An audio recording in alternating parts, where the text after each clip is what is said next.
Ciao, scusa, mi sai dire se è qui il corso? Ma lei chi è, scusi?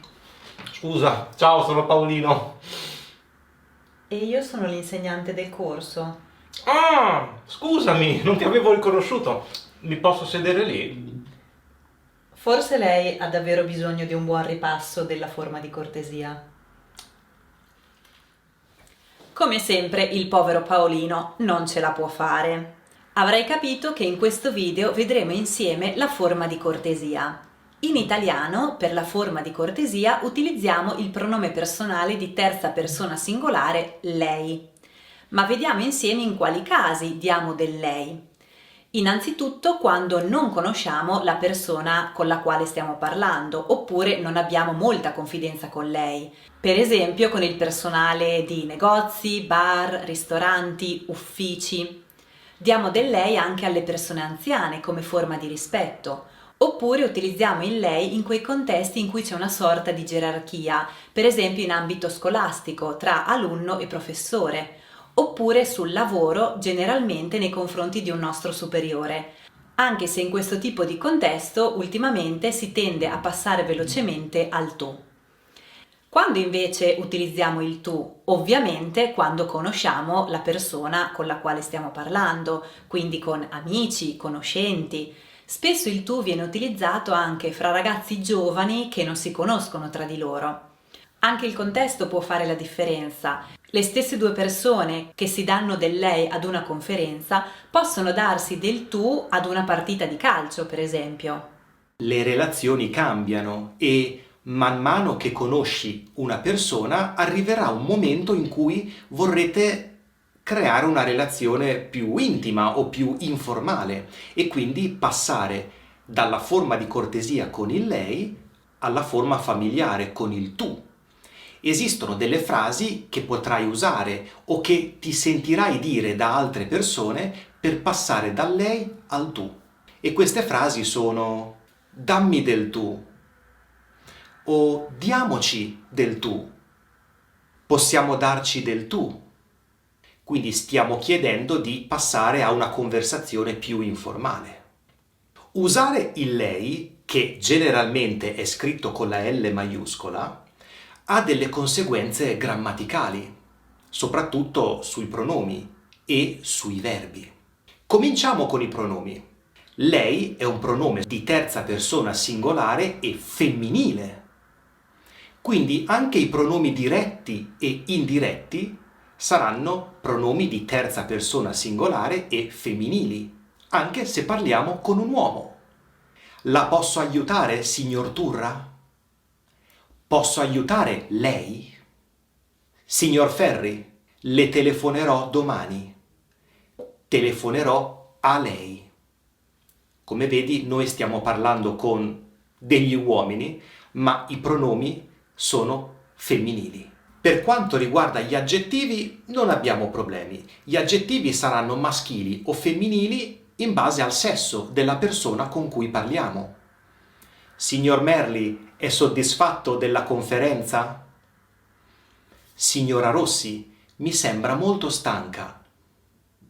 Gli aggettivi possessivi però saranno sempre di terza persona. Ecco il suo scontrino. Arrivederci. Ho portato le sue scarpe alla cassa. E passiamo ai verbi. Come hai notato, i verbi sono sempre coniugati alla terza persona singolare.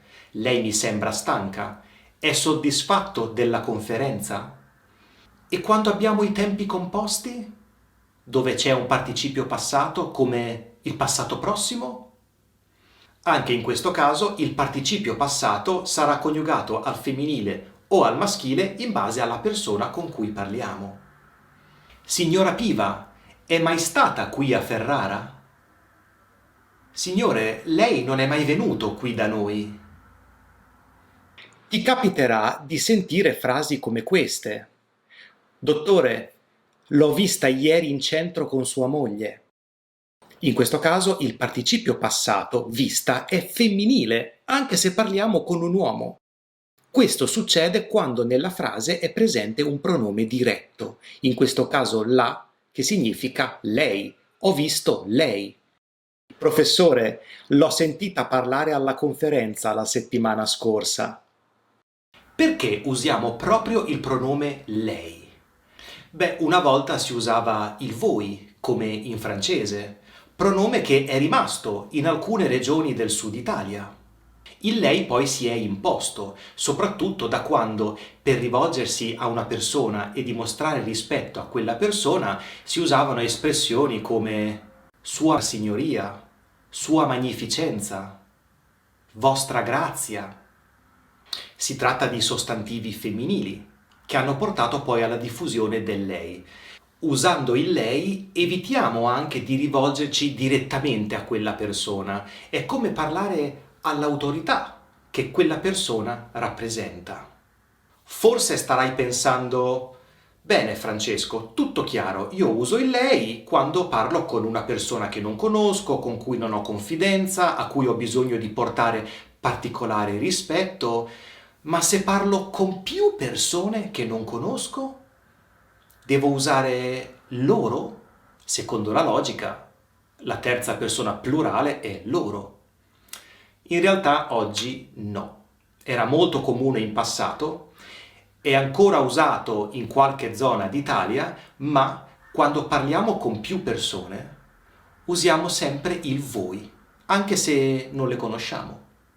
Signori, siete i benvenuti. Voi siete i benvenuti. Quindi funziona come nella forma familiare. Usiamo il voi. Il loro oggi, se si usa in contesti veramente molto molto formali. Ultimo punto di questo video. Abbiamo parlato di italiano parlato, quindi di situazioni di uso della lingua a livello orale. Ma nello scritto? Beh, nello scritto non cambia nulla, abbiamo sempre l'uso del lei con tutte le conseguenze grammaticali che abbiamo visto prima. L'unica cosa che possiamo fare, soprattutto se stiamo scrivendo un testo molto formale, è usare le lettere maiuscole nei pronomi e negli aggettivi possessivi. Gentile signor Turra, le scrivo in merito alla sua prenotazione del giorno 12 febbraio 2023. Abbiamo usato la maiuscola nel pronome, le scrivo, scrivo a lei, e anche nell'aggettivo possessivo, alla sua richiesta.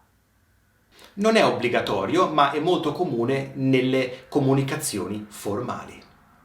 Bene, fine di questa panoramica sulla forma di cortesia in italiano. Se vuoi puoi scrivere delle frasi qui sotto nella sezione dei commenti e se vuoi potrai inserire anche dei pronomi all'interno delle tue frasi, così, per esercitarti nel loro uso. Grazie per la tua compagnia e a presto!